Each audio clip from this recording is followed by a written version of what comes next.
students, welcome or welcome back to my channel. I'm CS Jaspreet. I hope that you all are doing well and you're preparing for your exams.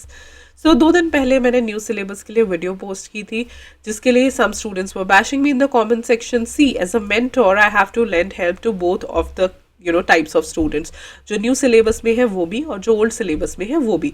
New syllabus वाले देखो ज़्यादा घबराए हुए होते हैं. Reason भी उन्हें क्या लगता है, उन्हें ये लगता है कि हमारे पास तो रेफरेंस मटेरियल बहुत कम है, पास्ट ईयर क्वेश्चंस बहुत कम है, हमें डर ज़्यादा लग रहा है, न्यू सिलेबस है, तो उन्हें उनकी तरीके से गाइड करना ज़रूरी है. और मैंने प्रॉपर समझाया है उस वीडियो में what I mean to say, right. So don't take it otherwise. खैर, मुझे पता है कि बहुत सारे बच्चे हैं जो मेरी वीडियोस देखते हैं, गाइडेंस लेते हैं, तो वहीं पे ओल्ड सिलेबस वाले बच्चों का हाथ मैं कभी भी नहीं छोड़ूंगी. I put on all the academic videos for them, guidance, motivation, everything. And I know कि उन्हें इस टाइम पे इन टॉप टिप्स की बहुत ज़्यादा ज़रूरत है. तो अगर आप एक CS ओल्ड सिलेबस के स्टूडेंट हो और पेपर देने जा रहे हो और आपको लग रहा है कि इस बार तो क्लियर करना ही करना है, देन इन टिप्स को फॉलो करना है, definitely you will clear it. But if you're new to my channel, hi, I'm CS Jaspreet Dhanjal. I'm an Unacademy educator for CSET and I lend tips, tricks and guidance over here on my channel for CS executive and professionals. So feel free to check the content I create, subscribe to my channel, hit the bell icon right next to it so that whenever I upload any video, you get notified. So the first tip is focus on in depth concepts. ठीक है, वैसे तो देखो आपको in depth concepts में new हो या old हो फोकस करना पड़ता है, लेकिन ओल्ड में ये चीज़ और भी ज़्यादा इंपॉर्टेंट हो जाती है क्योंकि पेपर सेटर के पास बहुत सारा रेफरेंस है. आप भी काफ़ी टाइम से पढ़ रहे हो तो definitely it creates that difference. और पेपर सेटर की एक्सपेक्टेशन होती है कि इस बच्चे की तो कॉन्सेप्ट क्लैरिटी बहुत ज़्यादा होगी या कॉन्सेप्चुअल क्लैरिटी बहुत ज़्यादा होगी. इसीलिए इन डेप्थ नॉलेज से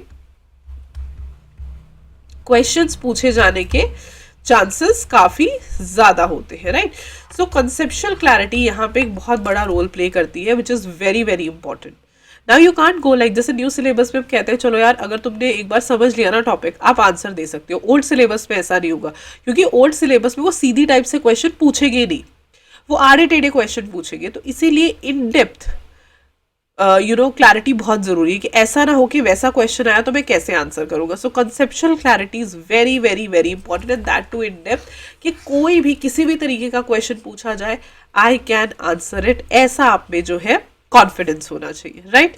second, go for that extra knowledge and more clarity जो मैंने बोला, because now there are chances कि they will not ask you straight और डायरेक्ट क्वेश्चन. ये तो तुम भूल ही जाओ, स्ट्रेट या डायरेक्ट क्वेश्चंस तो आपसे कोई पूछेगा ही नहीं. All the questions will be tricky and difficult, right. तो you get ready for that. इसीलिए मैंने बोला था कि न्यू सिलेबस इजी है, that is the only thing. वो एक्स्ट्रा नॉलेज, वो ज़्यादा क्लैरिटी आपको चाहिए होगी क्योंकि आपसे डायरेक्ट क्वेश्चंस नहीं पूछे जाएंगे, आपसे स्ट्रेट क्वेश्चंस नहीं पूछे जाएंगे, क्वेश्चंस ट्रिकी होंगे, क्वेश्चंस डिफिकल्ट होंगे. तो आपको वो एक्स्ट्रा एज लाना पड़ेगा, आपको उस तरीके से तैयारी करनी पड़ेगी, आपको ज़्यादा क्लैरिटी लानी पड़ेगी. So that is why it is very important to have that extra knowledge and that more clarity. The third point, अरे मैम एक्स्ट्रा नॉलेज कहाँ से लाएं? Practice past year questions. जितने भी आपके रेलिवेंट सिलेबस के पास्ट ईयर क्वेश्चंस है ना, सबको प्रैक्टिस करो, गो थ्रू देम, राइट. कोशिश करो मैक्सिमम अटेम्प्ट जो है वो प्रैक्टिस कर पाओ, बिकॉज अब क्या है ना, कोई भी क्वेश्चन आने की पॉसिबिलिटी है. ट्रस्ट मी, अब ओल्ड सिलेबस तो बंद होने वाला है, खत्म होने वाला है, तो पॉसिबिलिटी होती है कि कई बारी पास्ट ईयर क्वेश्चन के कॉन्सेप्ट्स या पास्ट ईयर क्वेश्चन के जो क्वेश्चंस देमसेल्व्स है वो रिपीट हो जाते हैं. Yes, this happens. सो इसीलिए अच्छे से सारे कॉन्सेप्ट्स कर लो. नहीं भी रिपीट होंगे क्वेश्चंस तो कॉन्सेप्ट्स रिपीट हो सकते हैं, राइट. अब क्योंकि बहुत सालों से ओल्ड सिलेबस में पेपर आ रहा है तो सारा रेफरेंस कर लो, राइट. जो भी तुम्हारे पास रेफरेंस में पास्ट ईयर क्वेश्चंस है सारे प्रैक्टिस कर लो. उससे क्या होगा, तुम हर टाइप के क्वेश्चन को समझ पाओगे. इजी क्वेश्चन कैसा आता है, एवरेज क्वेश्चन कैसा आता है, सबसे डिफिकल्ट क्वेश्चन अब तक का कैसे आया था, ये सारी की सारी चीज़ें तुम बहुत ही आसानी से क्लियर कर पाओगे, देख पाओगे. That is how it makes sense. So past year questions practice करना is a must. Next is be ready for unexpected questions. देखो मैं हमेशा ये बात कहती हूँ, यही फ़र्क है ओल्ड और न्यू में. ओल्ड में they are ready to experiment honestly, right. अब वो किसी भी तरीके के क्वेश्चंस आपसे पूछ सकते हैं, और ये बात आप भूल जाओ। किसी ने कमेंट किया है कि कंटेंट सेम है, कंटेंट सेम होने से क्या होता है, पैटर्न तो अलग अलग है। न्यू वाले में वो केस स्टडी बेस्ड पूछ रहे हैं, यहाँ पे वो जो पुराना पैटर्न है उससे पूछ रहे हैं, और यहाँ पे उनके पास अब एक्सपेरिमेंट करने का जोन है। तो आप, मैं सिर्फ ये नहीं कहती कि पास्ट ईयर क्वेश्चन से आएगा, हो सकता है कुछ ऐसा आ जाए जो बिल्कुल अनएक्सपेक्टेड हो, तो आपको उसके लिए भी रेडी रहना है। इसके लिए क्या करना है, माइंडसेट, घबराना नहीं है।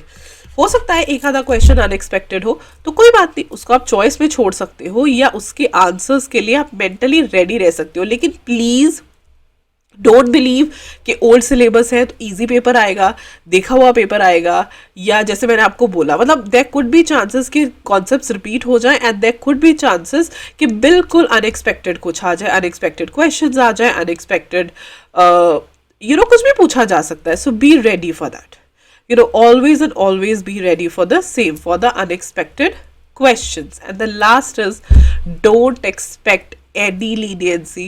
जो अभी मैंने आपको बताया है, किसी भी टाइप की लीनियंसी आपने एक्सपेक्ट नहीं करनी कि ये तो इजी पेपर आएगा बिकॉज ये ओल्ड है इसीलिए डर ज़्यादा है कि पेपर डिफिकल्ट आने के चांसेस होते हैं। This is what I meant to say when I said कि न्यू सिलेबस में परसेंटेज ज़्यादा हो सकती है, आप 3 टिप्स अपनाओगे तो पास हो पाओगे, बट वो चीज़ मैं ओल्ड में नहीं कहती, बिकॉज ओल्ड टेक्निकली जितना पुराना होता जाता है उतना मुश्किल होता जाता है। Trust me with that, I am not even lying, I am telling you out of experience कि आप ये मत सोचना कि लास्ट अटेम्प्ट है तो बहुत आसान पूछ लेंगे और हमें तो पास कर देंगे, ऐसा कुछ नहीं होने वाला, right. So you have to be ready for that. और उसके लिए जो है आपने क्या करना है, जैसे मैंने आपको बोला, प्रैक्टिस पास्ट ईयर क्वेश्चन, ठीक है। 100% पहले तो वही syllabus coverage, 100% syllabus coverage, practice past year questions, और माइंडसेट, स्ट्रॉन्ग माइंडसेट के साथ जाना है, वीक माइंडसेट के साथ नहीं जाना, राइट। और ये 3 चीज़ों को आपने फॉलो करना है, दैट इज इट। आप भी क्लियर हो सकते हो बहुत आसानी से ओल्ड सिलेबस में, आप भी पास कर सकते हो, बट बस इतनी बात का आपने ध्यान रखना है कि ये नहीं सोचना कि पेपर इजी आएगा, बिल्कुल भी नहीं। 100% तैयारी करके जानी है, पास्ट ईयर क्वेश्चंस को जरूर प्रैक्टिस करना है, और माइंडसेट जो है अपना हमेशा स्ट्रांग रखना है, right. Thank you very much for watching the video, I hope this video helps. और अगर आपको कोई और वीडियो में हेल्प चाहिए so leave it in the comment section below, I will definitely try to post it. और old syllabus वालों के लिए all the best, I know that you can do it, just be mentally strong और अच्छे से तैयारी करके जाना, आप आराम से क्लियर कर जाओगे। Bye bye.